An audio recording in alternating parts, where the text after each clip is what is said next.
pricing intinya adalah bagaimana perusahaan menentukan harga produknya. Nah, dalam menentukan harga produk ini kan, ini kalau teman-teman yang sudah punya usaha mungkin di sini pasti pengalaman lah ya. Ini menentukan harganya berapa sih yang pas gitu ya. Kita tidak bisa semena-mena juga menentukan harga, yang penting kita untung, kita kasih harga maksimal misalnya. Tidak seperti itu juga karena tetap harus memperhatikan banyak hal-hal yang harus dipertimbangkan ketika perusahaan menentukan harga produknya berapa gitu. Nanti akan kita bahas lebih dalam. Nah, teman-teman sudah mengerjakan soal latihannya di buku Holmgren gitu ya. Nah, tidak kemungkinan soal untuk pricing ya soal-soal itu gitu. Jadi teman-teman silakan pelajari soal-soalnya. Intinya kan bagaimana dia menentukan harga, kemudian kalau ada perubahan-perubahan dari sisi biaya, kemudian dari sisi kompetitor, nanti pengaruhnya ke harga itu seperti apa. Jadi teman-teman silahkan banyak latihan gitu ya, karena soal-soalnya terkait itu. Oke. Sebelum masuk kita latihan, mungkin kita akan bahas dulu terkait materinya.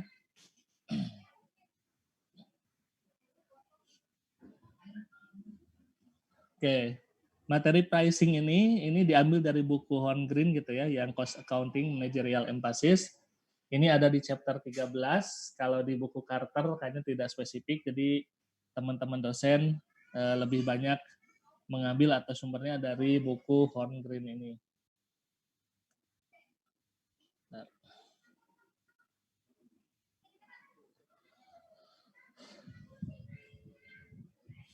Oke, pertama dalam menentukan harga,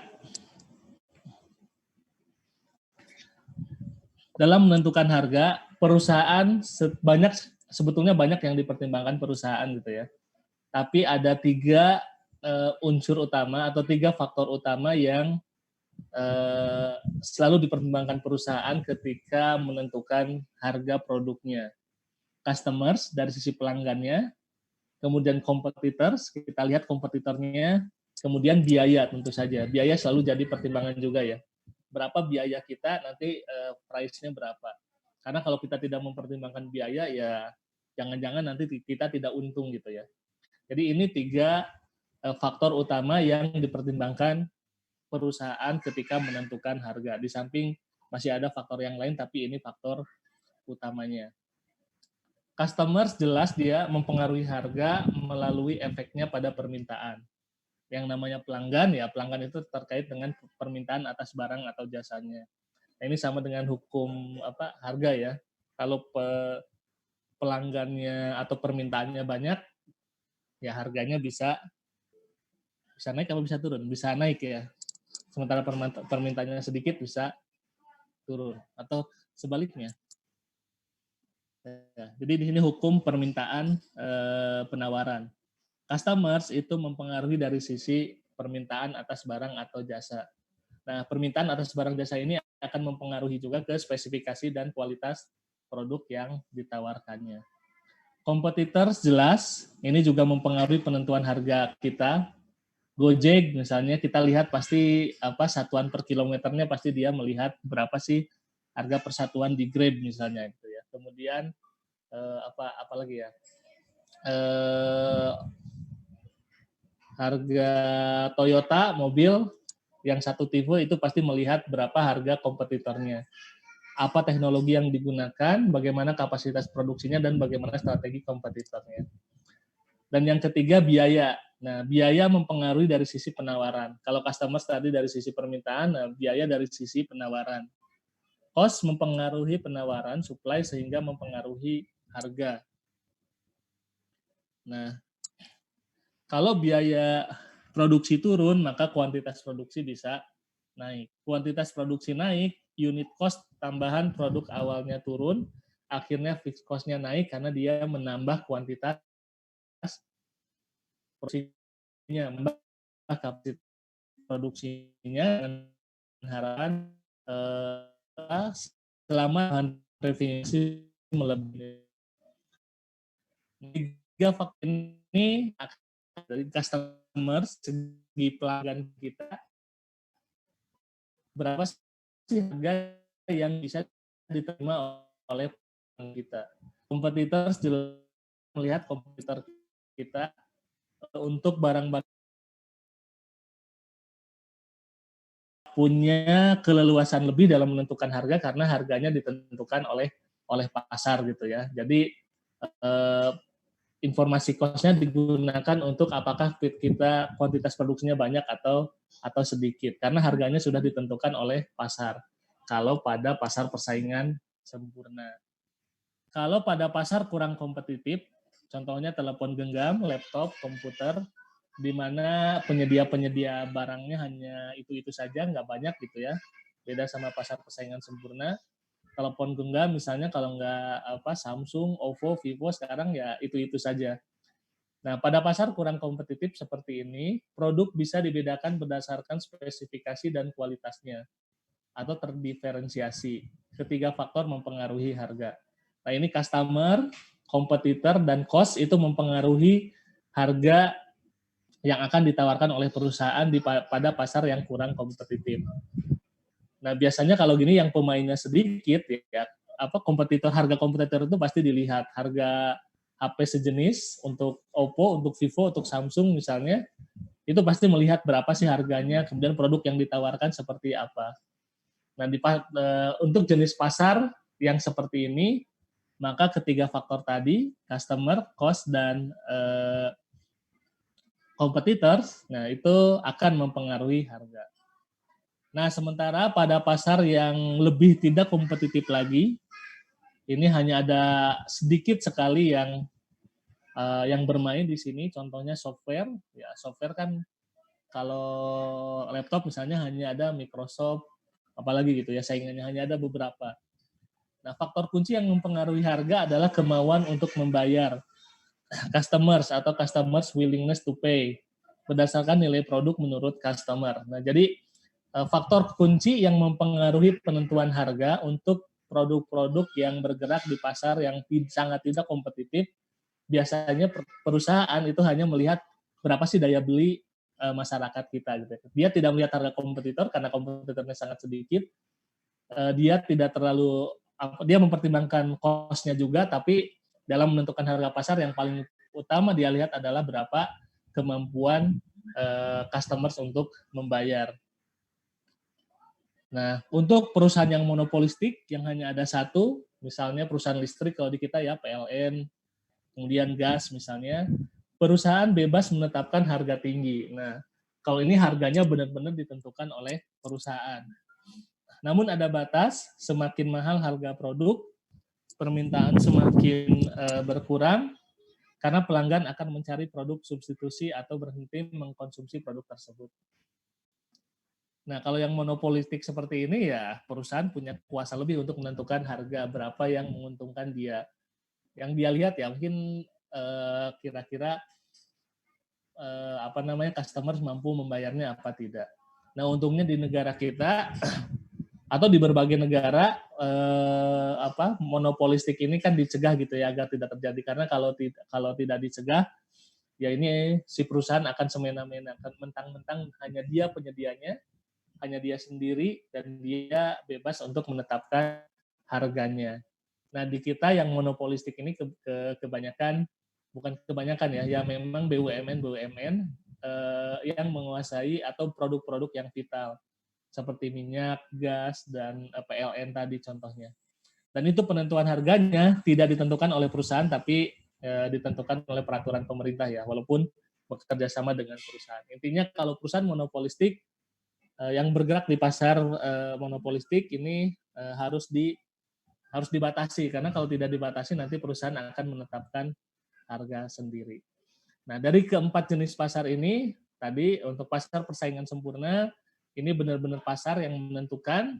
Nah, informasi biaya itu hanya untuk menetapkan seberapa banyak kuantitas produksi yang akan kita gunakan, yang akan perusahaan gunakan. Untuk pasar yang kurang kompetitif, 3 faktornya dipertimbangkan, baik customers, kompetitor, maupun biaya. Sementara pasar yang lebih tidak kompetitif, nah ini lebih banyak melihat faktor customer-nya, berapa daya beli masyarakat gitu ya. Sementara perusahaan monopolistik ya ini benar-benar perusahaan yang menetapkan harganya. Nah, kita masuk ke ilustrasi bagaimana pembiayaan dan penentuan harga untuk jangka panjang. Nah, penetapan harga jangka panjang adalah keputusan strategis bertujuan untuk membangun hubungan jangka panjang dengan pelanggan berdasarkan harga yang stabil dan bisa diprediksi. Untuk itu, manajer harus bisa memanage biaya jangka panjang. Nah, harga ini jadi bukan hanya semata-mata kita mendapatkan untung, kita akan menjual produk, kita menetapkan harga, kemudian selisih antara harga dengan biaya itu untung. Tapi ini menyangkut keputusan strategis, karena penentuan harga itu akan sangat menentukan keberlangsungan perusahaan nanti. Kalau harga ditetapkan terlalu mahal, ya nanti customers pada lari gitu ya. Apalagi tadi pasarnya pasar persaingan sempurna. Pasti customer akan lari dan memilih untuk produk yang lain. Jadi perusahaan harus benar-benar menetapkan harga, di mana harga itu bisa diterima oleh customer kita, tetapi juga bisa mendapatkan keuntungan buat perusahaan. Nah, karena keputusannya ini sangat penting, maka perlulah keputusan strategis yang berdampak jangka panjang. Gitu ya. Nah, disinilah peran manajer, karena terkait pricing ini juga terkait dengan costing, maka harus bisa memanage biaya jangka panjang. Nah, teman-teman, kalau yang sudah baca di buku Holmgren, itu ada ilustrasinya ya.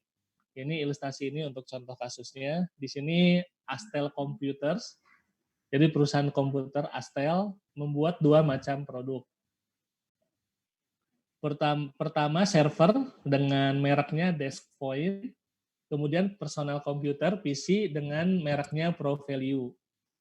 Nah, proses bisnis Astel komputer ini, value chain-nya, proses bisnisnya itu mulai dari R&D, Research and Development, kemudian desain setelah R&D, kemudian desain produknya, kemudian produksi, kemudian marketing, kemudian distribusi, dan terakhir customer service. Nah, ini sebagian besar perusahaan-perusahaan seperti ini gitu, mulai dari R&D, design of product and process, production, marketing, distribution, dan customer service.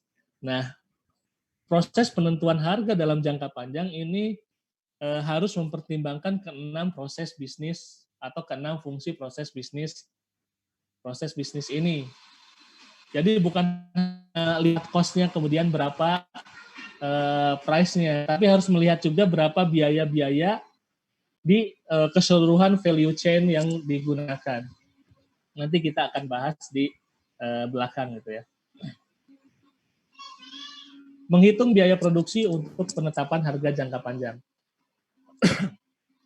Astel Company memperkirakan pasar produk Pro Value akan menjadi semakin kompetitif.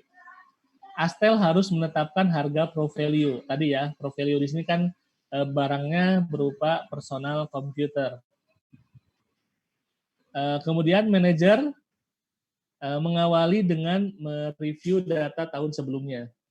Astel, ini ilustrasinya, tidak memiliki persediaan awal dan akhir. Astel memproduksi dan menjual 150.000 unit Pro Value. Nah, ini ada informasi hasil penjualan dan produksi Astel tahun sebelumnya. Nah, si perusahaan ini, Pro Value tahun sebelumnya, nah si Astel ini, manajernya akan mereview data tahun sebelumnya untuk menetapkan harga di tahun berikutnya. Nah, dari informasi yang didapatkan oleh manajer tadi, untuk menghasilkan Pro Value ini, Astel memiliki 3 direct manufacturing cost. Direct material, direct labor, dan direct machining cost. Jadi FOH-nya itu hanya direct machining cost. Direct manufacturing cost-nya, direct material, direct labor, dan direct machining cost. Kemudian Astel memiliki 3 overhead cost pools. Ordering and receiving, testing and inspection, dan rework. Astel mengklasifikasikan machining cost sebagai direct cost karena mesin ini digunakan khusus untuk Pro Value.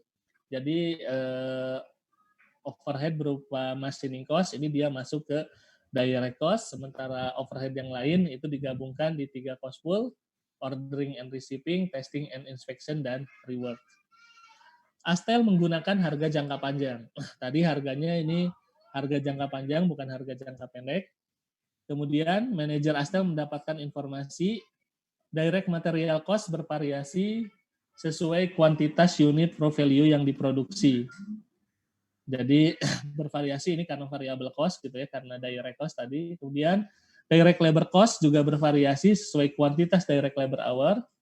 Direct machining cost adalah fixed cost, berupa biaya sewa mesin dengan kapasitas 300.000 jam untuk beberapa tahun.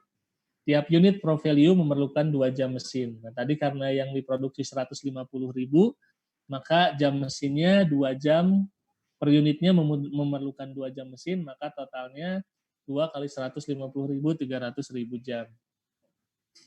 Nah, sementara biaya ordering and receiving, testing and inspection, and rework bervariasi sesuai cost drivernya. Sebagai contoh, ordering and receiving, dalam jangka panjang, pegawai yang bertanggung jawab atas ordering and receiving dapat ditugaskan ke bagian lain atau diberhentikan apabila jumlah order sedikit. Sebaliknya bisa ditambah apabila jumlah order bertambah. Nah, teman-teman bisa dilihat di bukunya, kalau yang punya ya, buku Horngreen. Ini informasi tahun sebelumnya yang digunakan perusahaan untuk memproduksi 150.000 unit pro value. Visi buatan Astel ya, pro value mereknya. Nah, direct manufacturing cost-nya tadi terdiri dari 3, direct material, direct manufacturing, direct labor-nya, sama direct machining-nya. Direct machining ini fix gitu ya. Nah, ini ada cost driver-nya, kemudian ada harga per unitnya, satuan dan harga per unitnya. Kemudian satuan dan harga per unit ini dikali unit yang diproduksi, maka dapat berapa total quantity cost driver-nya, kemudian cost per unitnya juga ada gitu ya. Contohnya direct material, satuannya number of kits, jadi setiap unit dia perlu satu kit per unit, sementara unit yang diproduksi 150, berarti unit yang diperlukan 150.000. Sementara harga per unitnya 400, per unit kitnya itu $460. Begitu juga yang direct material, dia membutuhkan 3/2 hours per unitnya, 3/2 DML hours per unitnya, sementara unitnya 150.000, maka yang dia perlukan adalah 480.000 DML, direct material labor. Sementara satuan DML-nya adalah $20.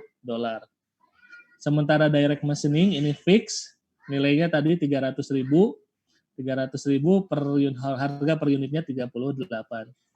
Nah, yang overhead juga sama, ordering and receiving, testing and inspection, reward, di sini ada harga satuannya. Di sini pengalinya, ada yang per unit, ada yang per komponen.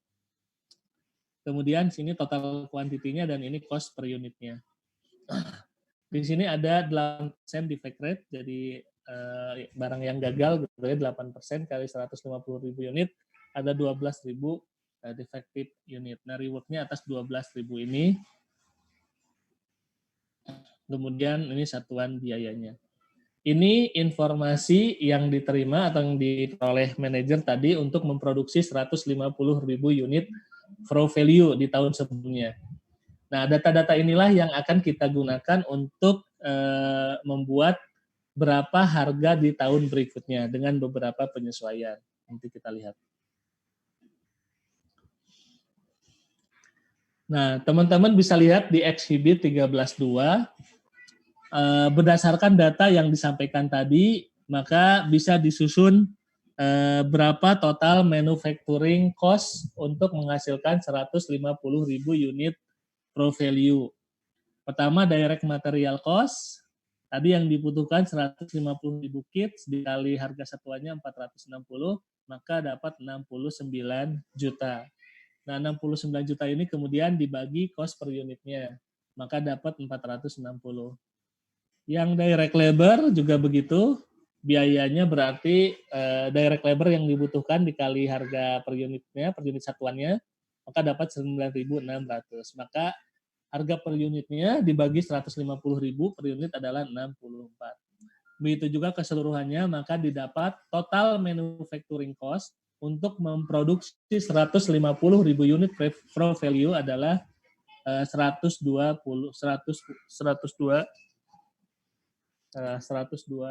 juta dengan harga per unitnya adalah 680.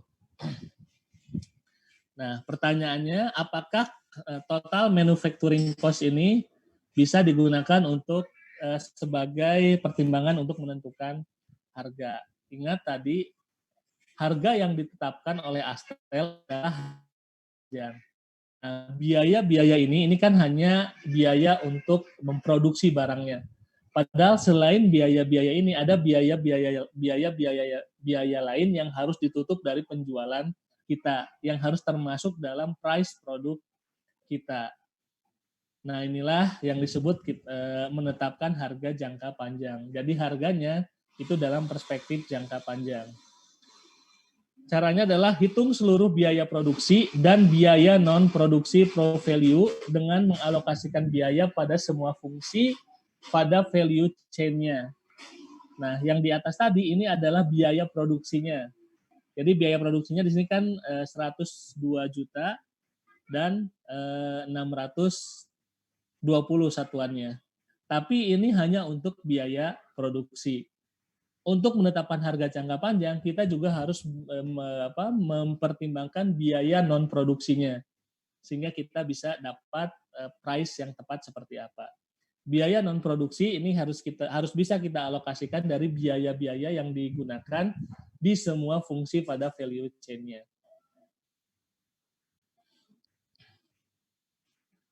Nah, contoh di buku di Exhibit 13.3 ini dijelaskan juga beberapa biaya non-produksi yang akan digunakan atau dipertimbangkan untuk penentuan harganya. Revenue-nya ini diasumsikan harganya 1.000 ya. Harga satu unit pro value-nya 1.000, sehingga hasil penjualnya 150.000 kali 1.000 unit. Harga 1.000. COGS-nya tadi dengan asumsi tidak ada beginning and ending inventory, jadi terjual semua, maka biaya produksinya tadi 102 juta dengan biaya per unitnya 680. Nah, ini yang disebut tadi dengan biaya non-produksi di sepanjang value chain-nya. Ingat tadi value chain Astel Company itu mulai dari R&D, desain produksi, kemudian marketing, distribution cost, dan customer service cost. Ini ada biaya-biaya yang digunakan. Nah, biayanya sebesar 33 juta atau per unitnya 220. Sehingga full cost of produknya adalah 135 juta dengan per unitnya $900 per unit. Nah, jadi full cost ini tadi yang biaya jangka panjang ini mencakup biaya produksi dan biaya non produksi. Biaya produksinya tadi 102 juta, sementara full cost-nya dengan mempertimbangkan biaya non produksinya di sepanjang value chain adalah 135 juta. Sehingga biaya jangka panjangnya adalah 900 per unit. Nah, dengan harga penjualan 1.000 tadi, kemudian biaya produksi 610 dan biaya totalnya full cost-nya 900, maka Astel masih dapat untung 15 juta dolar atau $100 per unit. Jadi intinya adalah dalam menentukan harga yang dipertimbangkan terutama untuk harga jangka panjang itu bukan hanya harga produksi, bukan hanya biaya produksi, tapi biaya-biaya non produksi, biaya-biaya lain di sepanjang value chain-nya. Karena dengan hal tersebut itu bisa menutup kita bisa mendapatkan untung yang kita sudah menutup biaya-biaya yang diperlukan. Oke, ada dua pendekatan untuk menentukan biaya, ada market based approach dan ada cost based approach. Tapi sebelum masuk ke situ, ada pertanyaan teman-teman terkait penentuan biaya jangka panjang?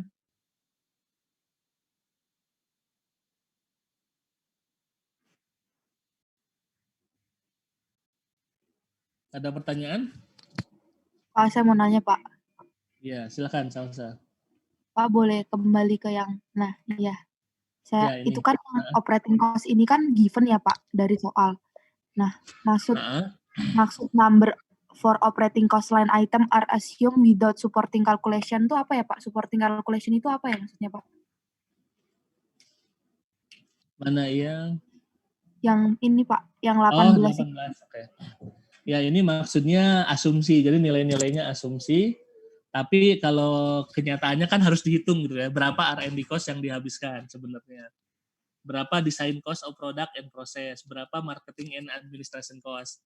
Jadi di kenyataannya ini harus kita cari dulu berapa biaya-biaya yang diperlukan ini. Nah ini B keterangan ini intinya adalah number-number ini adalah asumsi saja gitu ya. Jadi asumsi angkanya seperti ini. Gitu maksudnya. Makanya without supporting calculation itu ya tidak ada kalkulasinya. Tapi pada kenyataannya sebagai manajer atau sebagai akuntan nanti teman-teman kalau punya kesempatan bekerja di perusahaan ya tetap harus dicari nih operating cost-nya berapa, R&D cost-nya berapa, design cost of product-nya berapa, marketing and administrative cost-nya berapa gitu. Jadi tetap harus dicari sehingga kita bisa tahu berapa biaya benar-benar biaya produksi dan biaya non produksi yang dihabiskan. Jadi ini kayak asumsi gitu ya, Salsa. Baik Pak, terima kasih Pak. Iya, yang lain? Izin bertanya Pak. Iya, silahkan. Kalau tadi menentukan harga jangka panjang itu kan ditentukan dari biaya produksi sama biaya non produksinya ya Pak. Iya. Kalau jangka pendek itu ditentukan dari apa Pak? Ya, kalau istilahnya kan gini, perbedaannya kalau jangka pendek sama jangka panjang. Jangka pendek kan kita intinya mau mendapatkan keuntungan jangka pendek gitu ya. Mau mendapatkan keuntungan jangka pendek. Nah, jangka pendek mungkin yang paling sederhana kayak CVP analysis gitu ya. Kita hanya tahu fixed cost-nya, variable cost-nya, dan kita mau untung apa. Jadi sederhana gitu. Dengan biaya produksi saja menetapkan kira harga yang akan ditentukan. Nah, tapi kalau untuk menetapkan harga jangka panjang, harga jangka panjang di sini kan berarti harga ini kita asumsikan akan terus seperti ini. Mungkin dalam setahun harganya nggak berubah gitu ya. Harganya nggak berubah, harga pro value ini, harga laptop ini masa tiap saat berubah-berubah gitu ya. Jadi harga jangka panjang ini karena kemungkinan perubahan harganya akan lama gitu ya, harganya akan tetap lama. Jadi diusahakan dia mencakup biaya-biaya non produksi tadi. Mungkin gitu arahnya pendekatannya. Sementara biaya jangka pendek ya mungkin pertimbangannya tidak perlu tadi sampai pertimbangan value chain gitu ya. Karena selain kita menghitungnya juga agak susah. Kalau yang realnya kan agak susah juga kita ngitung berapa R&D-nya, berapa desainnya dan seterusnya. Tapi kalau untuk jangka pendek kan ya udah tinggal harga produksinya berapa, kemudian fixed cost yang dihabiskan berapa, ya udah kita tentukan harganya berapa. Kalau misalnya harganya kemahalan atau kerendahan kan tinggal dievaluasi gitu ya. Oke, kita naikin harganya, kita turunkan. Nah, tapi ini asumsinya penetapan harga dalam jangka panjang ya harganya nggak berubah ya minimal mungkin setahun gitu ya. Yang dicontohkan kan ini PC ya. PC itu kan nggak mungkin dia tiba-tiba harganya berubah-berubah gitu, fluktuatif. Tapi makanya ini menetapkan harga jangka panjang. Ini ke sana Farhan arahnya. Iya, terima kasih Pak.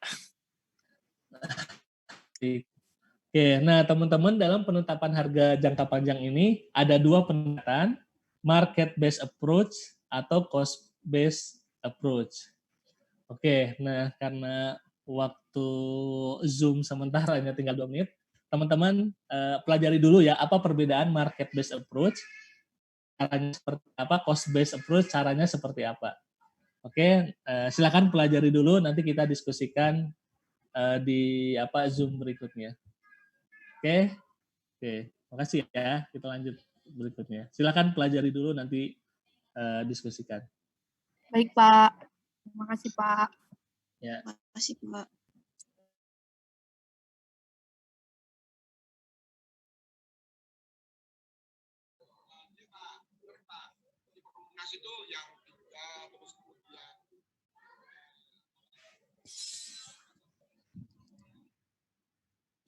Oke, beberapa ada yang belum hadir ya. Oke, kita lanjut ke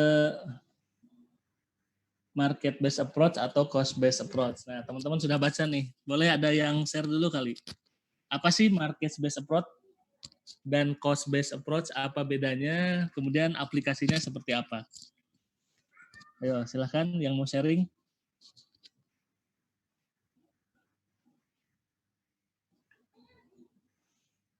Atsila, silahkan. Iya Pak.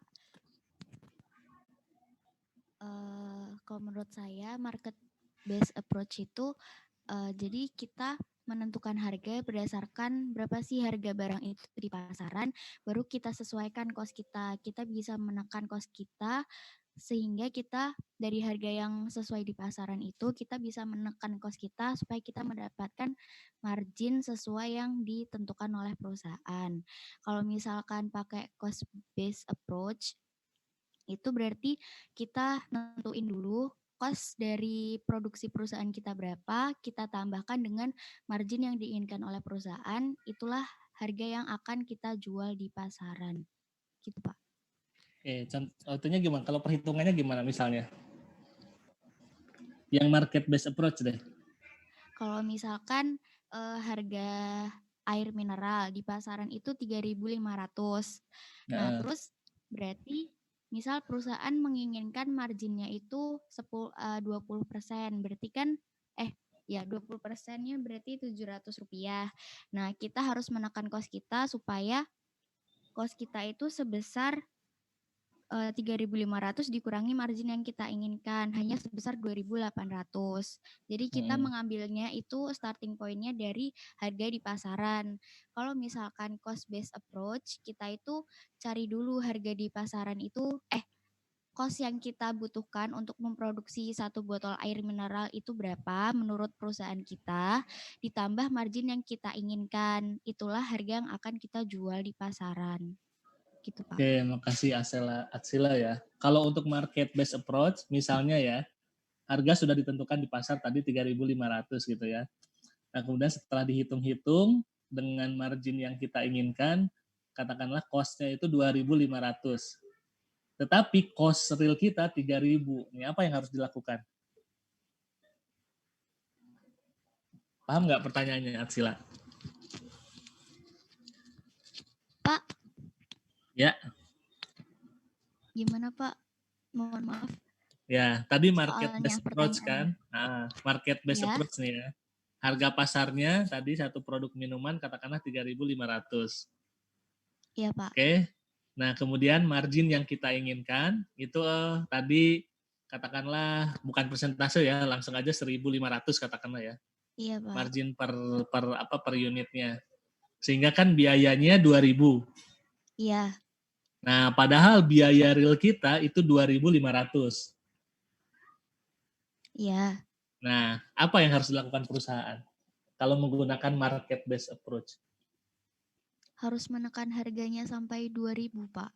Caranya gimana? Aduh, caranya ya. Ayo. Nekannya gimana? Bentar, Pak. Oke, sambil menunggu Atsila, nggak apa-apa. Yang lain mungkin ada yang mau menambahkan? Tadi perbedaan market base sama cost base sudah dijelaskan ya, bagus Atsila. Intinya perbedaannya adalah kalau market base approach yang jadi patokan adalah harga pasar. Harga pasarnya berapa?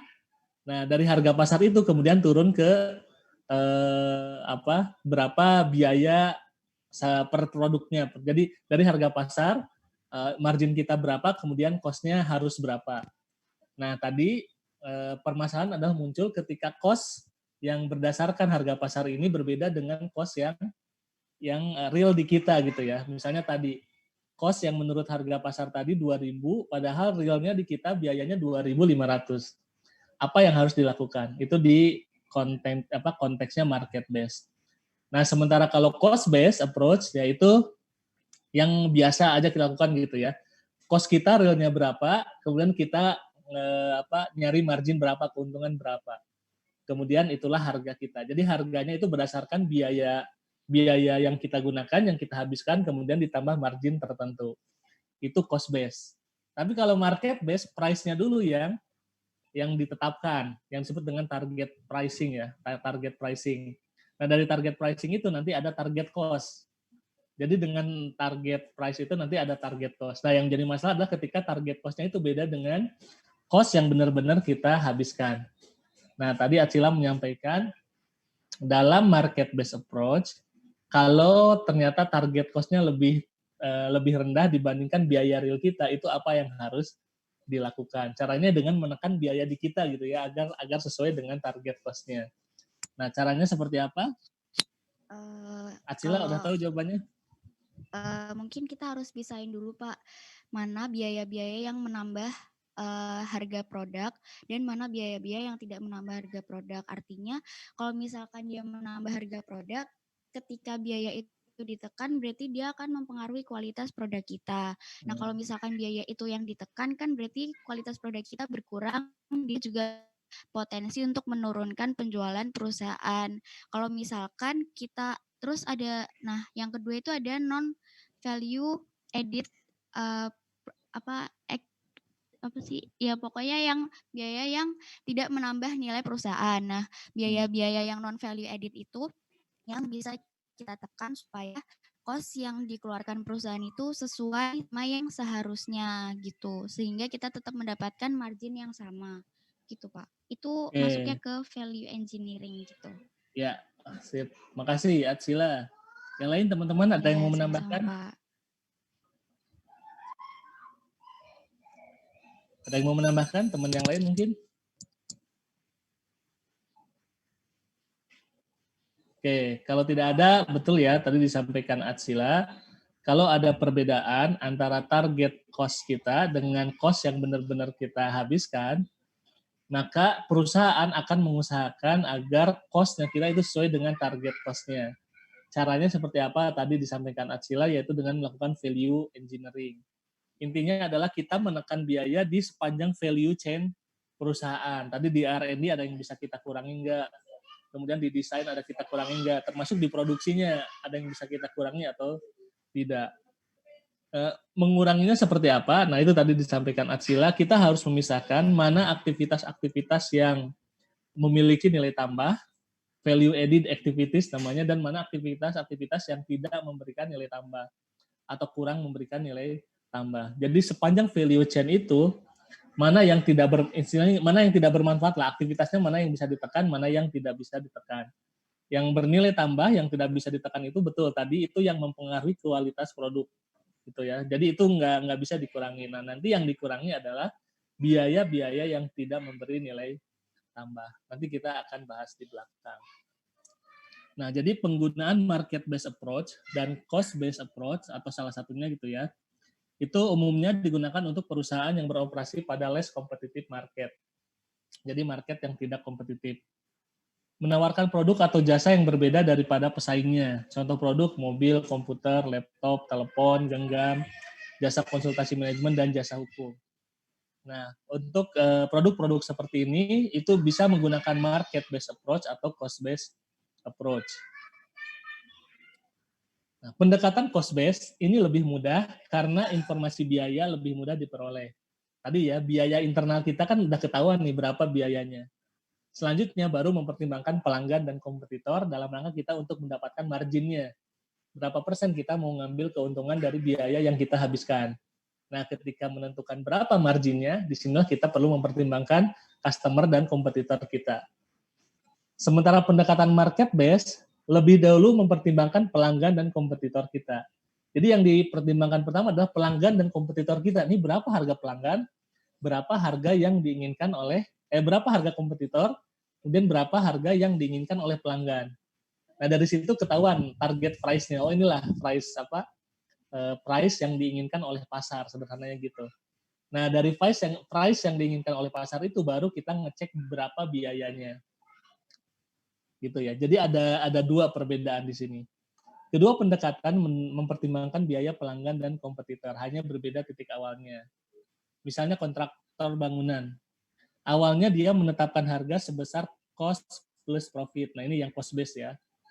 Kemudian setelah dan harga kompetitor, baru mengurangi harga saat negosiasi. Jadi negosiasinya di sini ketika mempertimbangkan keinginan pelambang dan harga kompetitor. Nah, sementara untuk market base, awalnya menetapkan harga berdasarkan harga pasar. Kemudian cek biaya saat negosiasi dengan pelanggan, kemudian baru menurunkan harga. Oke, gitu ya. Jadi perbedaannya kelihatan. Nanti kita itu dihitung-hitungannya. Untuk perusahaan yang beroperasi pada pasar yang tidak kompetitif, lebih menyukai cost-based approach karena tidak harus merespon harga kompetitor. Nah, jadi kalau yang pasar yang yang tidak kompetitif tadi ya, yang jenis ketiga sebelum pasar monopolistik, maka lebih menyukai yang cost-based approach. Kenapa? Karena lebih gampang, biaya kita lebih tahu, kemudian kita tinggal mempertimbangkan kemampuan membayar pelanggan. Kita tidak perlu melihat kompetitor karena kompetitornya di sini tidak ada atau bahkan sedikit. Tinggal kita mempertimbangkan berapa sih kemampuan atau daya beli masyarakat terhadap produk ini. Bukan hanya daya beli tapi willingness of customer to pay gitu. Berapa keinginan perusahaan untuk membayar. Berapa nih atau nilai produknya. Nilai produk ini bagi pelanggan itu seperti apa. Jadi cost based approach, jadi biayanya tinggal ditambah marginnya sesuai dengan willingness of customer to pay. Nah, sementara untuk cost based approach, nah ini market based pricing mulai dari suatu target harga. Target pricing-nya, target harga ini estimasi harga produk yang ingin dibeli potensial. Estimasi harga produk yang ingin dibayar oleh pembeli potensial. Kemudian manajer membuat estimasi harga berdasarkan perceived value, nilai yang dipersepsikan, dan kompetitor menetapkan harga atas produk mereka. Perceived value ini merupakan nilai produk berdasarkan seberapa besar pembeli membutuhkan atau menginginkan produk tersebut. Jadi ditentukan dulu nih berapa yang diinginkan pelanggan dan berapa kompetitor memasang harga. Manajer perlu memahami pelanggan dan kompetitor karena 3 alasan. Lower cost competitors, kompetitor yang lower cost, dia biayanya rendah, akan terus mempertahankan harga yang lebih murah. Ini nature di pasarnya ya.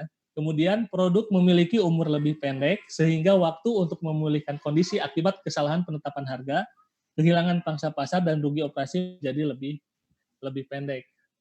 Kemudian pelanggan mudah mendapatkan informasi harga-harga produk dan mencari produk berkualitas tinggi dengan harga murah. Jadi kalau kita salah menetapkan harga, ya pelanggan sekarang ini kan era terbuka ya, tahu harga kompetitor kita, jadi ketika harga kita kurang pas ya, pelanggan bisa dengan lebih mudah mencari produk kompetitor kita dengan harapan produknya berkualitas tinggi dan harganya lebih murah.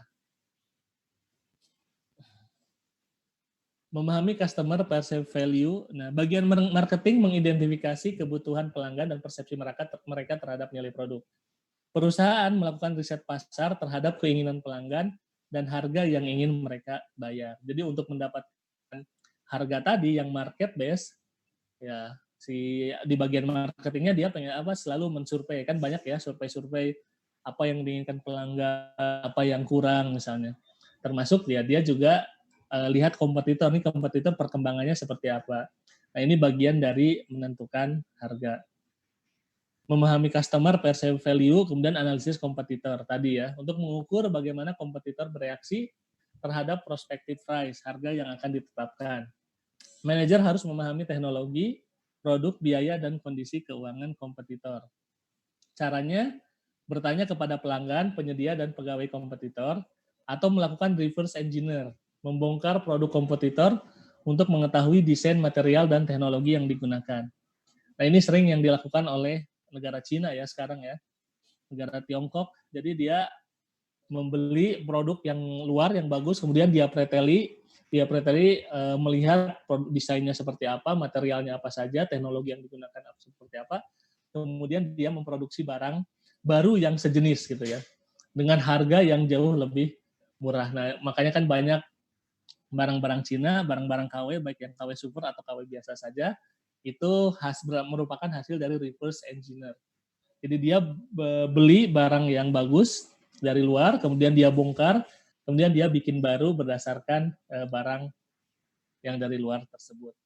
Tidak boleh dengan cara ilegal atau tidak etis seperti menyuap pegawai kompetitor atau bertindak sebagai pengasok atau pembeli dengan tujuan untuk mendapatkan informasi tentang kompetitor.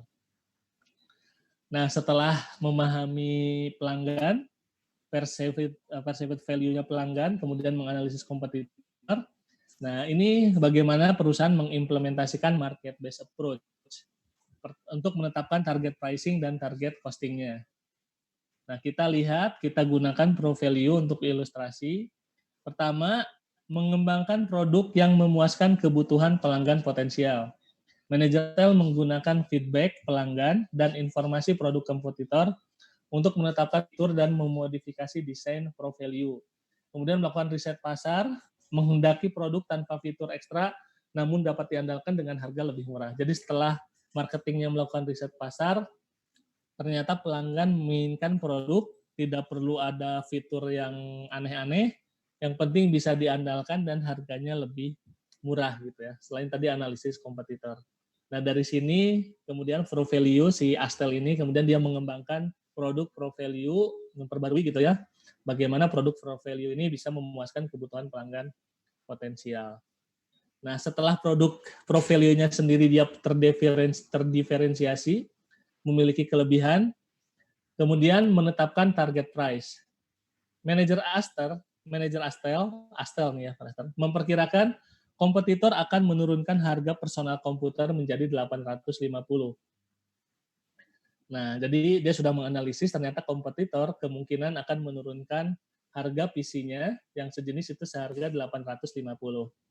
Ingat Pro Value tadi awalnya harganya 1.000 ya, pas di penjelasan awal harganya 1.000. Nah, dengan analisis kompetitor, kemudian Astel mencoba menurunkan harga Pro Value 20%. Yang awalnya 1.000 menjadi 800. Manajer marketing memperkirakan dengan penurunan harga menjadi 800, maka unit yang terjual itu akan meningkat. Mulai yang awalnya 150.000 unit akan meningkat menjadi 200.000 unit. Jadi sengaja diturunkan agar bisa menyaingi kompetitor dengan harapan penjualannya akan naik. Jadi marginnya diperkecil, tapi pangsa pasarnya yang diperluas. Nah, setelah kita mendapatkan target pricing-nya, perusahaan menetapkan target pricing-nya, maka setelah itu kita hitung atau perusahaan akan menghitung target cost per unitnya. Di sini perusahaan menetapkan target operating income-nya 10%. Berarti setelah target revenue-nya dari 800, kemudian 200.000 yang dijual.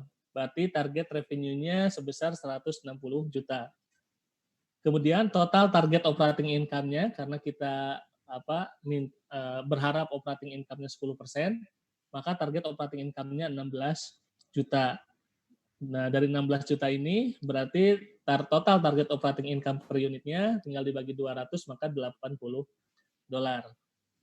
Nah, dengan keinginan operating income sebesar $80 per unit produk, maka total target cost per unitnya adalah 800 kurangi 80 sama dengan 720. Nah, harapannya target cost-nya adalah $720. Sementara cost biaya yang benar-benar dihabiskan untuk menghasilkan satu buah Pro Value adalah 135 juta. Cost per unitnya itu 135 juta dibagi 150.000 dengan $900. Itu yang tadi di awal ya. Lihat, target cost-nya 780, ini lebih rendah. Padahal real cost-nya atau current cost adalah $900. Maka di sini cost yang real yang berdasarkan perhitungan tahun sebelumnya ini lebih tinggi daripada target cost-nya sebesar $120. Bagaimana cara menurunkannya? Nah, ini tadi yang disampaikan oleh Atsila. Kita mengurangi biaya seluruh value chain tanpa mengurangi kualitas. Target cost meliputi seluruh biaya proses bisnis. Jadi Pro Value atau si Astel Company ini harus menekan dari biayanya $900 ke $720. Caranya seperti apa? Itu yang disebut dengan value engineering. Nanti akan kita jelaskan. Atau disebutnya cost analysis gitu ya. Astel Manager menganalisis aspek-aspek spesifik produk untuk menurunkan biaya. Fungsi-fungsi setiap komponen screen, keyboard, dan grafik. Pelanggan potensial lebih mengutamakan reliability daripada kualitas video. keterkaitan dan trade-off di antara fitur dan komponen. Misalnya motherboard yang lebih simpel dapat meningkatkan reliability tetapi tidak mendukung penggunaan video card yang berkualitas tinggi. Jadi melakukan cost analysis mana biaya-biaya yang bisa ditekan. Tadi istilahnya value added sama non value added aktivitas. Mana yang kita bisa kurangi, mana yang tidak. 5. Melakukan value engineering untuk mencapai target cost. Evaluasi atas semua aspek value chain serta secara sistematis untuk mengurangi cost dan memenuhi kualitas yang memuaskan pelanggan. Nah, ini tadi disampaikan value engineering ini intinya adalah manajer memisahkan mana value added aktivitas beserta cost-nya dan mana non value added aktivitas beserta cost-nya. Value added cost adalah biaya yang jika dieliminasi itu akan mengurangi kegunaan aktual atau menurut persepsi pelanggan. Jadi menurunkan persepsi pelanggan atas produk itu. Sementara non value added cost adalah cost yang jika dieliminasi tidak akan mengurangi kegunaan aktual atau si persepsi pelanggannya. Misalnya cost untuk defective unit dan kerusakan mesin. Non value added cost ini harus diminimalkan. Tadi ya kita kurangi agar biayanya tadi yang $900 ini si pro value ini bisa turun ke $720. Caranya adalah kita memisahkan non value added. Aktivitas dan biaya tidak selalu mudah untuk diklasifikasikan menjadi value added dan non value added. Kadang-kadang manajer menggunakan judgement atau pertimbangan profesional. Itu ya, tetap pertimbangan profesional judgement mana yang value added, mana yang tidak value added. Beberapa cost seperti supervisi dan pengendalian produksi memiliki komponen value added dan non value added. Jadi ada salah satu sama kayak semi variable cost gitu ya. Nah, di sini juga ada beberapa cost yang jadi ada yang value added, ada yang non value added. Apabila ragu-ragu, manajer lebih memilih untuk mengklasifikasikan sebagai non value added karena fokus pada pengurangan biaya. Apa resikonya? Nah, mungkin ada value added cost yang tereliminasi. Contoh di pro value untuk value added cost, misalnya direct material cost, direct labor cost, direct machining cost. Nah, ini nggak bisa dikurangi karena kalau ini dikurangi akan mempengaruhi kualitas si pro value-nya. Sementara non value added cost-nya ada reward cost, ya ini bisa dikurangi. Sementara yang memiliki dua unsur yang harus hati-hati dipilih adalah ordering, receiving, testing, inspection. Di sini ada value added cost, ada non value added cost. Jadi agak susah untuk dieliminasi semuanya. Jadi mungkin ada dieliminasi yang bagian-bagian yang non value added cost-nya. Kalau yang dulu misalnya 100 kali testingnya, ya mungkin dengan dikurangi bisa berkurang menjadi 50 kali dengan harapan biayanya lebih murah. Ini cost incurrence dan lock-in cost. Cost incurrence intinya adalah biaya-biaya yang kapan sumber daya itu terpakai adalah ketika sumber daya itu digunakan. Misalnya biaya material. Ya biaya material itu keluar ketika biaya itu digunakan. Tapi ada lagi lock-in cost atau decided cost. Ini cost yang belum terjadi tetapi akan digunakan pada masa yang akan datang. Jadi sudah di-lock gitu ya. Jadi sudah pasti digunakan. Nah, kesempatan terbaik untuk memanage cost adalah sebelum cost terlock in. Inilah beberapa biaya yang bisa kita kurangi. Value chain analysis and cross-functional teams, ini juga sama, beberapa mungkin bisa digabung, kemudian bisa dianalisis sepanjang value chain-nya. Nah, ini ilustrasi yang pro value. Jadi yang awalnya, yang di exhibit, yang di kolom F, itu kan awalnya biayanya $680 untuk biaya manufacturing cost-nya. Nah, setelah dilakukan value engineering, kemudian ada pengurangan biaya-biaya. Misalnya, direct material cost, yang 150.000, 200.000, ini 385 per kit, jadi berkurang. Kemudian direct labor cost, kemudian ordering cost juga berkurang, rework juga berkurang, testing and inspection juga berkurang. Jadi berdasarkan hasil value engineering, biaya pro value yang awalnya $680 itu bisa dikurangi sampai $540 per unitnya. Jadi di sini ada pengurangan biaya dengan pengurangan di unsur-unsur biayanya berdasarkan hasil value engineering. Oke, sampai sini sebelum masuk ke cost base ada pertanyaan? Untuk market base?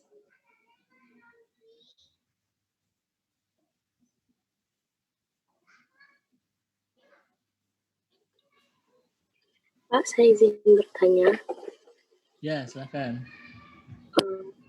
Terkait dengan menetapkan harga jangka panjang, Pak. Ini Angelina ya? Iya, Pak. Maaf, Pak. Angelina. Gimana? Pak, Gimana aja? Pak, saat menetapkan harga jangka panjang itu, apakah kita nggak perlu mempertimbangkan adanya time value of money, Pak? Karena kan jangka panjang gitu, Pak. Atau bagaimana? Terima kasih, Pak, sebelumnya. Ya, makasih Angelina. Jadi apakah time value of money ini dipertimbangkan apa tidak ya? Karena kita itunya adalah harganya harga jangka panjang gitu ya. Nah.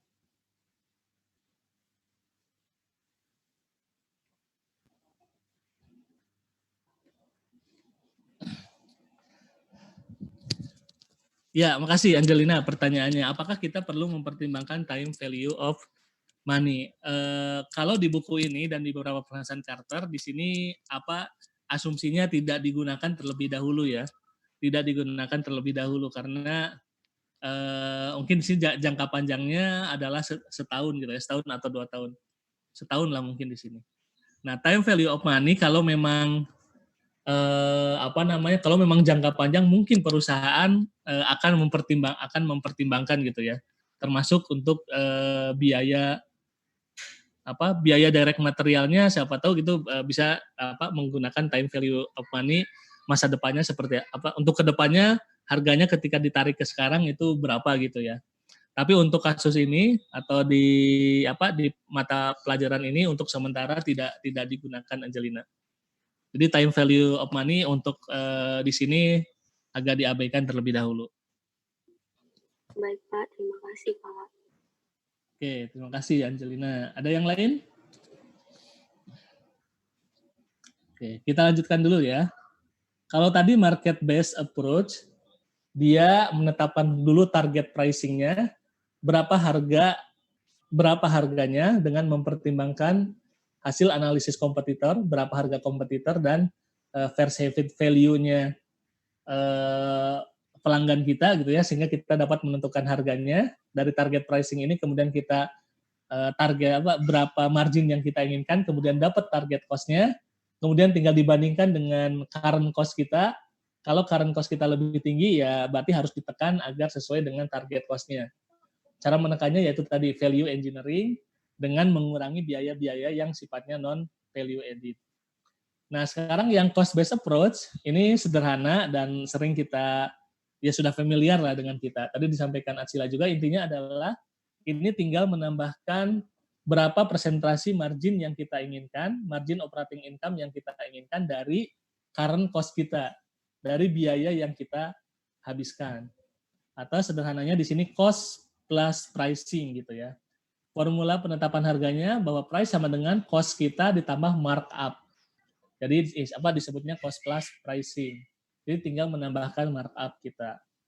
Contoh misalnya Astel menggunakan markup 12% atas full unit cost pro value 2 untuk menetapkan harga jual. Cost base-nya full unit cost of pro value 2 tadi berdasarkan yang awal gitu ya, karena sudah di value engineering 720. Ya, ketika kita menginginkan markup-nya 20% atas full cost-nya, ya tinggal ditambahkan 12% kali full cost-nya biayanya 86. Maka prospective selling price-nya ya cost ditambah profit kita. Sederhana gitu ya. Cost based approach tinggal berapa cost-nya, kemudian markup-nya berapa. Markup-nya ini adalah persentase dari full cost-nya itu. Maka itulah harga jualnya. Bagaimana menetapkan markup? Nah, markup digunakan untuk memenuhi target return on investment (ROI). Return on investment itu rumusnya adalah operating income dibagi dengan invested capital. Invested capital memiliki beberapa definisi, diantaranya total aset. Berapa investasi yang ada di perusahaan. Contoh, target return on investment-nya adalah 18%. Sementara capital invested-nya adalah 96 juta. Maka invested capitalnya 96 juta target ROI-nya berarti 18% kali 96 juta, maka operating income-nya adalah, target operating income-nya adalah 18% kali 96 juta, dapat 17.280.000.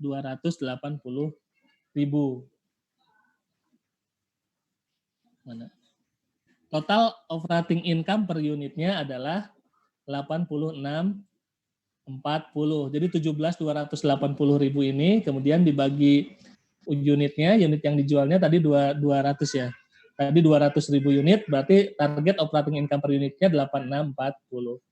Nah, maka nilai markup-nya adalah operating income per unit dibagi full cost-nya, sama dengan 12%. Jadi, operating income-nya didapat dari mana tergantung berapa return on investment yang diinginkan. Di sini return on investment yang diinginkannya 18%, sementara invested capitalnya 96 juta, berarti operating income-nya targetnya adalah 18% kali 96 juta, dapat 17.280, dibagi total unit, berarti per unitnya harus ada keuntungan 8640. Nah, 8640 ini ketika dimasukkan ke persentase ke total full cost-nya, maka dapat nilai markup-nya.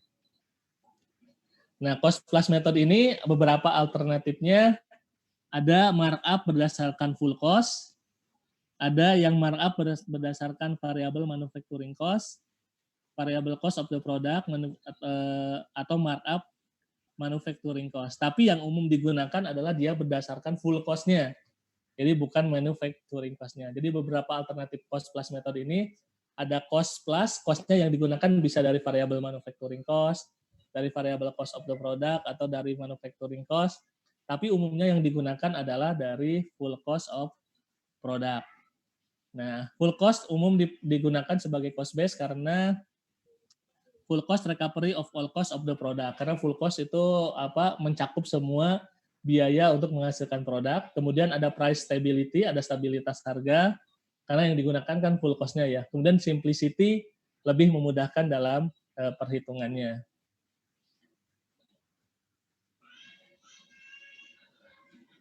Oke, karena waktunya sudah habis, takut kepotong juga. Nanti kita sambung mengenai implementasi dari cost plus pricing dan target pricing ya, dikit lagi. Oke, kita tutup dulu teman-teman, kita gabung lagi dengan Zoom yang baru sambil istirahat ya.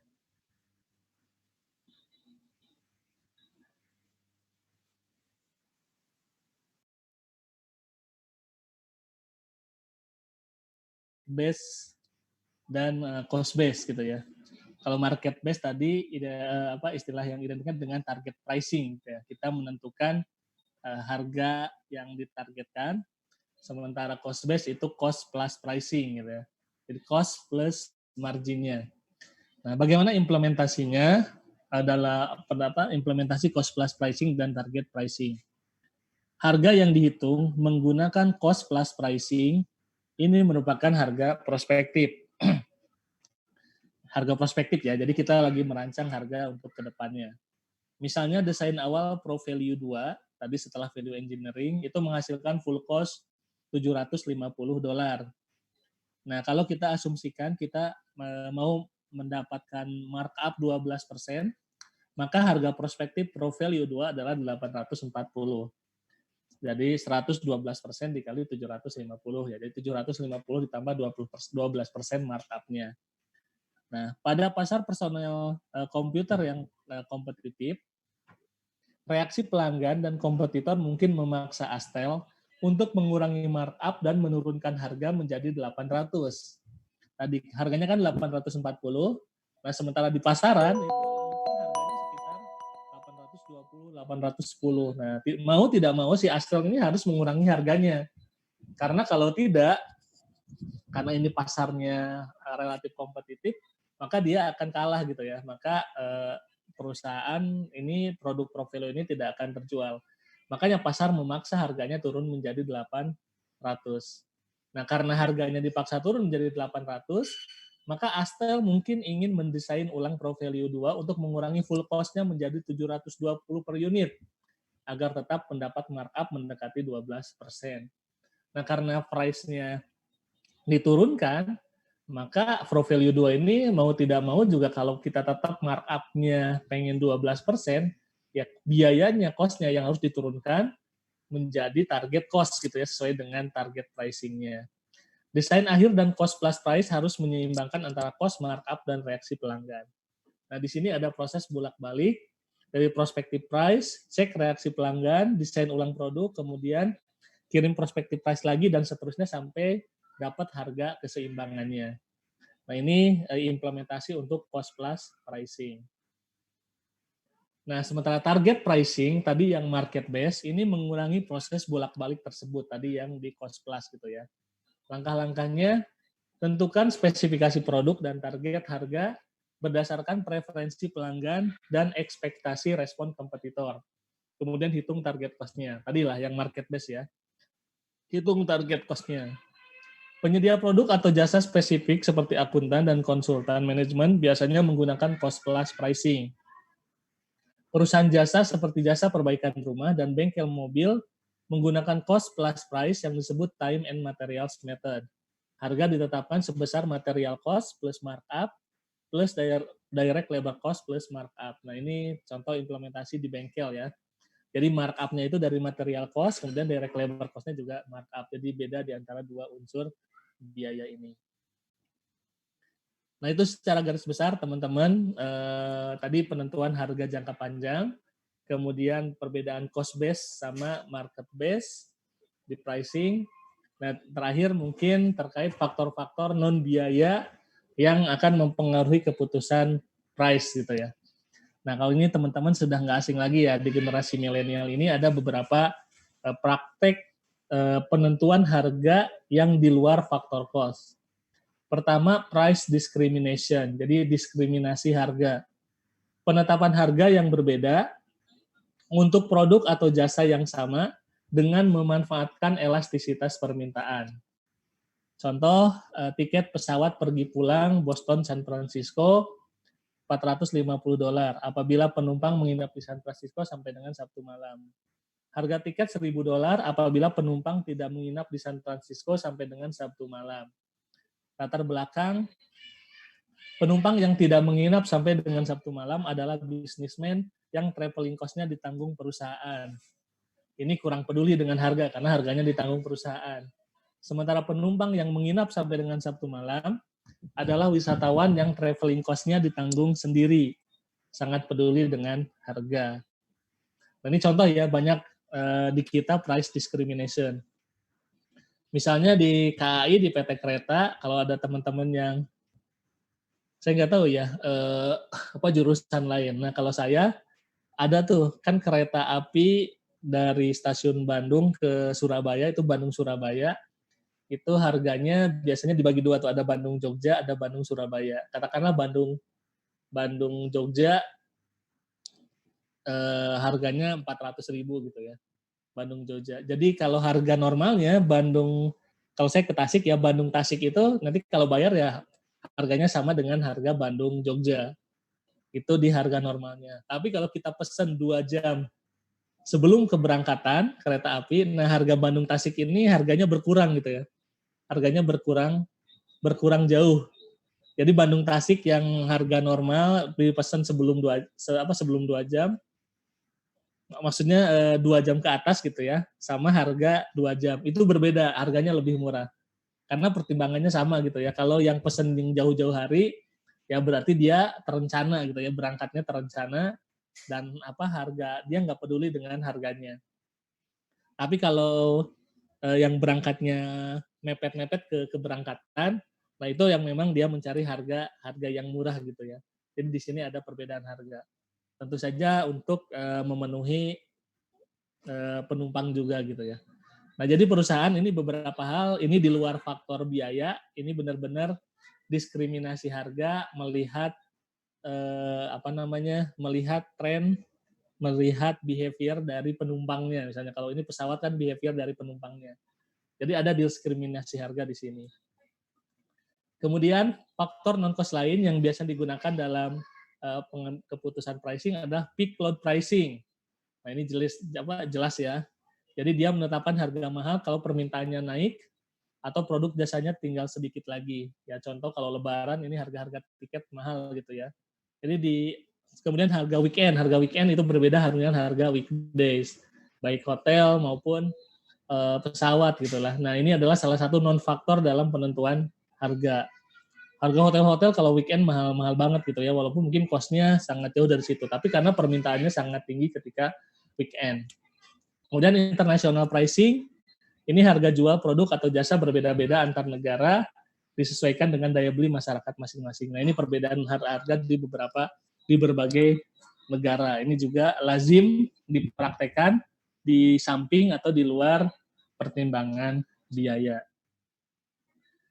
Nah, oke teman-teman, itu materi terkait pricing. Nah, contoh perhitungan, contoh kasusnya ada di kasus 1318, 1321, dan 1322.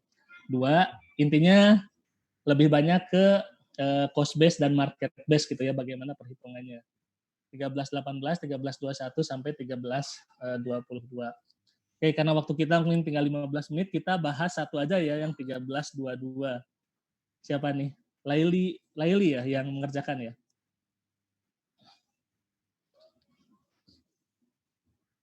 Ada Laili Davinka? Tes, iya Pak, udah masuk Pak. Ya, mungkin coba jelaskan sedikit ya, walaupun sudah dijelaskan di ini yang 1322. Coba saya stop dulu.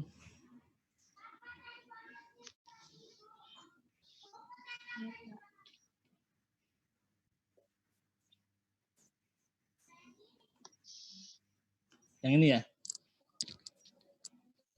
Iya Pak. Silakan Laili. Oke, jadi di 1322 itu ada 3 soal. Nah, yang pertama kita disuruh mencari operating income di tahun 2013, full cost-nya, selling price, sama markup percentage on variable cost-nya berapa. Nah, di soal itu udah ada data-datanya. Yang pertama, investasinya sebesar 2.400.000 dan return on investment-nya sebesar 12%. Dari situ kita langsung bisa mencari operating income-nya.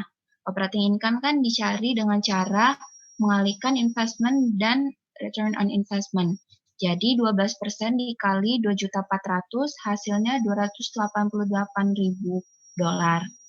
Nah, itu operating income untuk keseluruhannya. Kalau per unitnya tinggal dibagi 3.200 unit. Berarti hasilnya $90. Kalau full cost-nya udah dapet si operating income per unit, tinggal dibagi sama full cost percentage itu sebesar 18%. Hasilnya 18% apa 8%?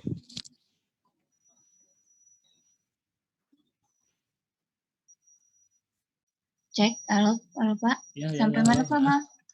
Ya Pak, sampai mana Pak? Full cost per unitnya berapa tadi? 8% Pak. Oke, ya lanjut silahkan. 8% hasilnya 1.125. Lalu untuk selling price-nya sendiri dari full cost per unitnya itu 1.125 dibagi operating income per unit hasilnya 1.215. Nah, markup percentage on variable cost itu didapat dari operating income per unit sebesar 90 dibagi sama variable cost-nya sebesar $500, hasilnya 18%. Terus ini total full cost ini bakal digunain nanti di soal nomor 3. Sebenarnya nggak ditanya, tapi ini pelengkap. Itu kita bisa cari dengan full cost per unit dikurang variable cost per unit dikali unit sold atau unit terjual. Hasilnya 1.125 dikurang 500 dikali 3.200 unit menghasilkan $2 juta.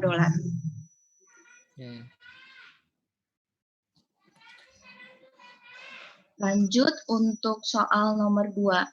Itu Tin Roof Incorporation itu sedang considering about dia ingin meningkatkan penjualan dengan cara menambahkan biaya advertising sebesar $175.000. Nah, karena manajemen itu percaya gitu bahwa investasi ini akan menambah sebesar 10% dari tingkat penjualan. Jadi perusahaan itu harus menyetujui atas investasi ini atau tidak gitu. Nah, caranya pertama kita cari dulu contribution margin per unit.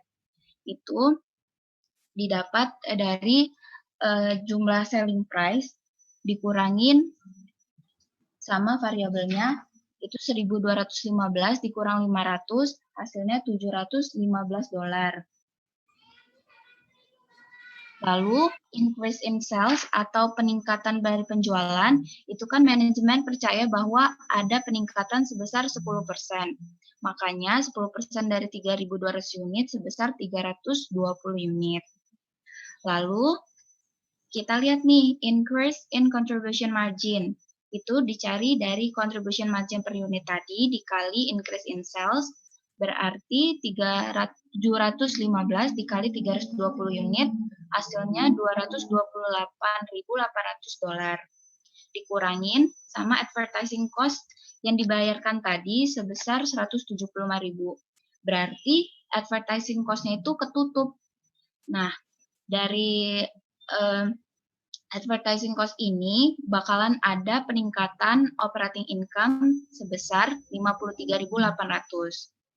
Oleh karenanya, perusahaan itu harus menyetujui untuk mengeluarkan sebesar $175 untuk biaya advertising karena akan meningkatkan operating income sebesar $53.800.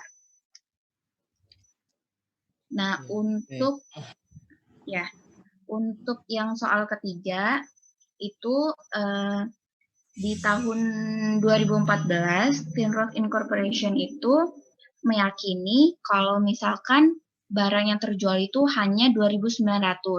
Kan tadi di tahun 2013 itu 3.200, tapi di 2014 ini dia percaya bahwa hanya 2.900 yang terjual. Nah, tapi manajemen juga mengidentifikasi nih bahwa dari fixed cost tadi yang kita udah cari sebesar 2 juta, itu sebesar 125.000-nya bisa dieliminasi. Nah, terus Tinroth juga ingin mempertahankan 8% dari markup on full cost. Jadi berapa sih target yang harus dicapai dalam variable cost per unitnya? Nah, kita cari dari penghasilannya itu dari selling price dikali unitnya sebesar $1.215 dikali 2.900 unit menghasilkan $3.523.500. Lalu target full cost-nya itu kan ingin menaikkan 8%, berarti 100 ditambah 8%, jadi 108%. Jadi 3.523.500 dibagi 108%. Hasilnya $3.262.500. Lalu kita kurangkan dengan total fixed cost. Tapi ingat, total fixed cost-nya bukan 2 juta lagi, karena sebesar 125.000-nya bisa dieliminasi. Jadi, fixed cost sekarang adalah $1.875.000. Nah, total target variable cost-nya adalah $1.387.500 dibagi unitnya hanya 2.900. Oleh karenanya, target variable cost per unit hasilnya adalah $478,45. Itu, Pak. Ya, oke, terima kasih Laili. Ya, jadi teman-teman ini exercise 1322 ini implementasi dari cost plus pricing ya. Jadi cara penghitungannya seperti ini.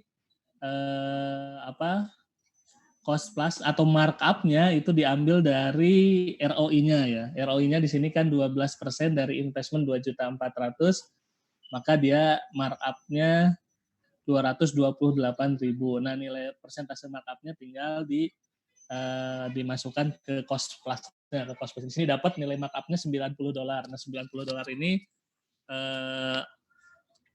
nanti bisa dihitung berapa full cost-nya, berapa selling price-nya gitu ya. Ke bawahnya juga sama, nanti soalnya variasinya di situ gitu ya. Sama sesuai keputusan, misalnya soal yang nomor 2, gimana kalau ada tambahan advertising cost, apakah kita terima atau tidak. Tinggal dilihat nih tambahan advertising cost-nya dengan tambahan operating income-nya. Yang ketiga tadi ternyata penjualannya tidak 3.200, ada penurunan. Namun karena penurunan itu total fixed cost-nya juga berkurang dan seterusnya. Jadi variasi-variasinya di situ. Nah, teman-teman harus mengidentifikasi itu, naik turunnya biaya, kemudian penjualan dan seterusnya. Nah, soal untuk pricing ini tidak akan jauh beda dari sini. Kalau tahun lalu, UAS tahun lalu, kebetulan pricing ini tidak disoalkan dalam bentuk kasus ya, tapi soalnya dalam pilihan ganda. Tapi untuk UAS tahun ini kemungkinan ada satu soal terkait pricing, dan yakin soalnya tidak akan jauh-jauh dari ini.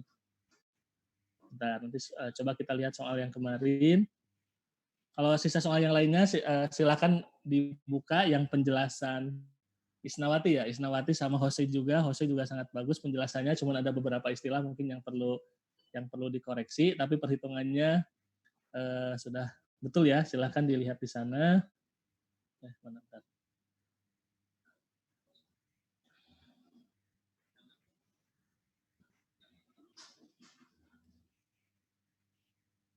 Latihan.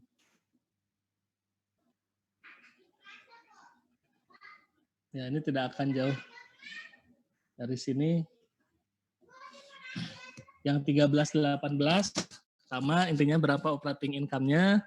Kemudian ada diskon, yang soal nomor 2 kan ada diskon 5%. Kemudian suppliernya hanya ngasih diskon 4%.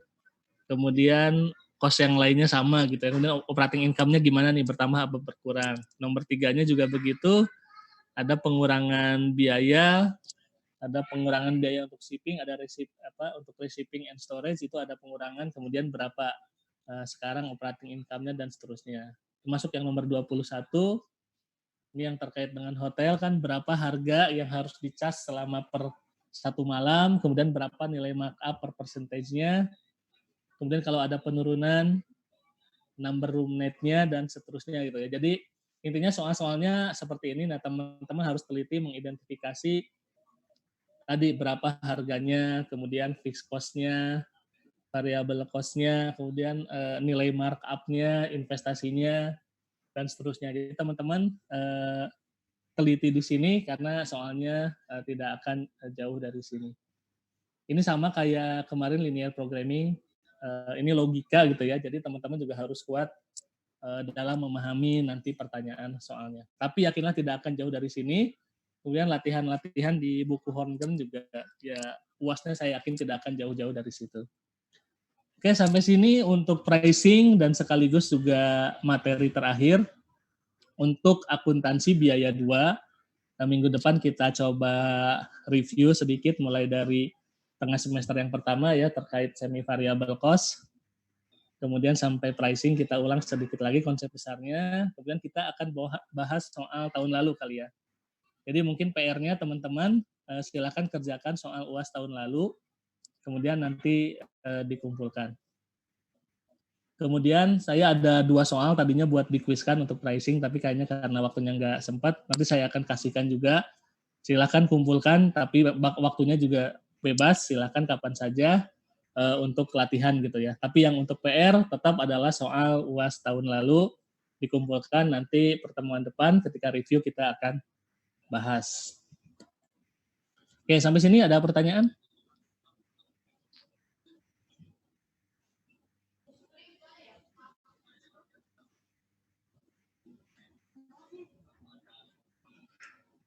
Tidak ada?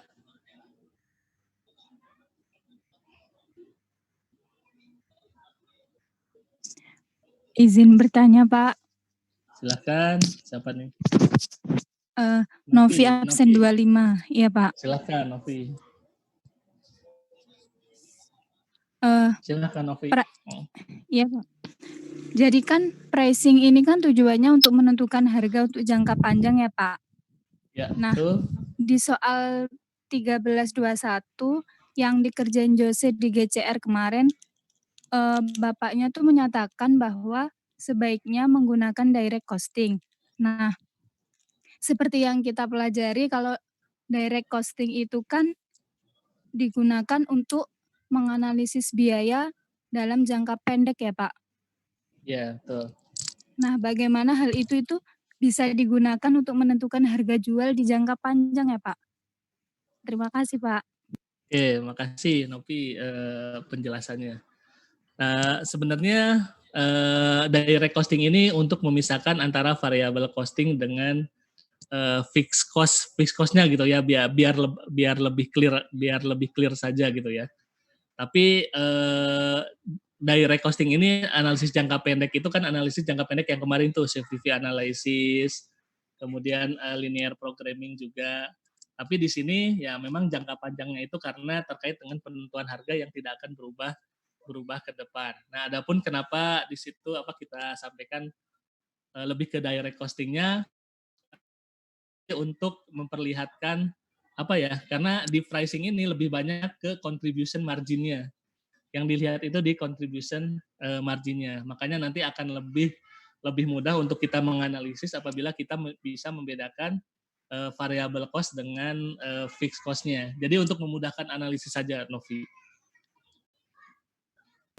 Oh ya, baik Pak. Ya, Terima untuk kasih. sementara untuk jangka panjangnya itu konteksnya yaitu ketika kita harus mempertimbangkan biaya yang value chain tadi, gitu ya. Dengan harapan price-nya tidak berubah. Jadi perspektifnya agak berbeda. Tapi bagus pertanyaannya, Novi. Makasih ya. Sama-sama Pak. Oke, saya kira cukup ya. Silakan teman-teman nanti mempelajari lagi. Silakan kerjakan latihan-latihan soalnya di Holmgren ya, di bukunya Holmgren.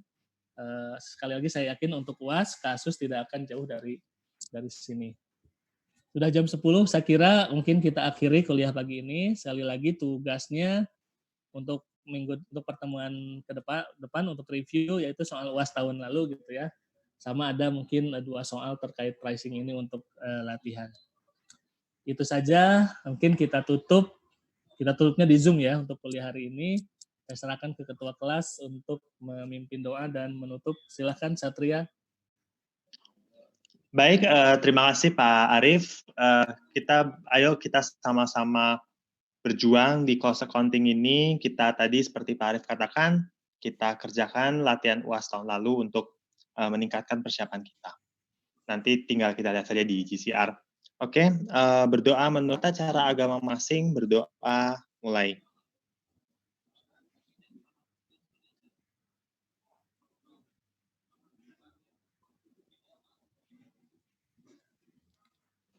Berdoa selesai, waktu dan tempat saya persilakan.